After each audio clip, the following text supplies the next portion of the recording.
Good morning, it's September 2nd. This is To My Liberal Friends. Well, crime is one of the biggest issues in the news these past 2 weeks. President Trump has used the National Guard in Washington, D.C., and he can do so because it's a federal city.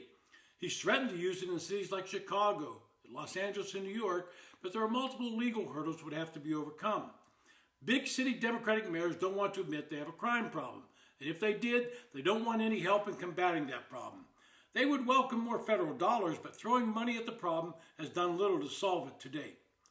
In one of his endless attempts to grab a headline, California Governor Gavin Newsom taunted President Trump by saying if he's serious about fighting crime, he should be sending the National Guard to red states like Louisiana, which has a murder rate higher than California. Well, Newsom's attempt to troll the president failed on Sunday when Homeland Security Secretary Kristi Noem took the attention-starved governor up on his offer. Quote, "Absolutely," she said on Face the Nation when asked if Trump administration would send National Guard troops into cities or states run by Republicans. Every single city is evaluated for what we need to do there to make it safer. That's according to the secretary. But if you look behind the headline-grabbing comments of Newsom, we find some facts you cannot refute. Even if Trump were to follow up on this, he'd still likely end up sending National Guard troops almost exclusively into Democratic strongholds. Not for political reasons, but because the most crime-infested parts of the country are almost entirely run by Democrats. Now, here are some facts about crime that might be alarming to the governor of California. Of the 20 cities with the highest homicide rates in the country, 14 are located in blue or purple states. Just one of the remaining 6 currently has a Republican mayor, Dallas' Eric Johnson, and he was twice elected as a Democrat and switched to become a Republican in his second term. The 5 remaining cities, despite being in red states, have been under Democratic control for years, if not decades. It's been 12 years since Greensboro, North Carolina last had a Republican mayor. The last time there was a Republican mayor in St. Louis, Missouri, was 1949. Atlanta hasn't had a Republican mayor since 1879. New Orleans hasn't seen one since 1872. In Indianapolis, the homicide rate has been elevated ever since Democrats gained control of the mayor's office in 2017. From 2000 through 2016, the annual number of homicides in the city averaged around 120. Since then, it's now averaged 201. Now, you might wonder, why does this matter who the mayor is? The reason is simple. It matters that crime is local, and how the mayor treats and tackles law enforcement is what matters. It doesn't matter where these cities are located.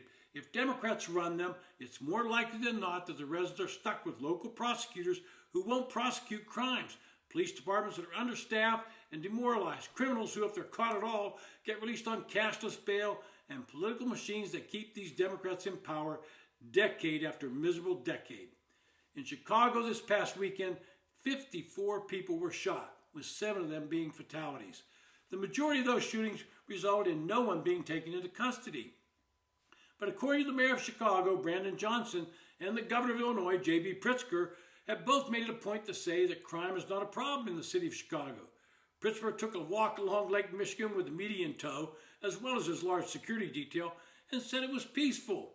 Now, I would suggest that he walk alone about midnight on the south side of Chicago, and he might recall the old song about Leroy Brown.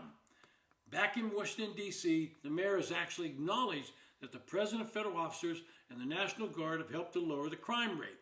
Sending in military troops might not be the long-term answer to the crime problems in our major cities, but cities and the district attorneys can take a step in the right direction by prosecuting crime and handing out stiff sentences. Allowing things like no cash bail just puts the criminals back on the street, and if you think they will magically turn away from committing other crimes, you're only deluding yourself. Reporting all crimes is another step forward to get a better handle on what's actually happening. Downgrading serious crimes to lesser ones is not solving the problem, only sweeping it under the proverbial rug. So let's take the politics out of the issue on both sides and start making communities with a major crime problem safer, and we will actually be addressing the problem. This has been To My Liberal Friends. Thanks for listening.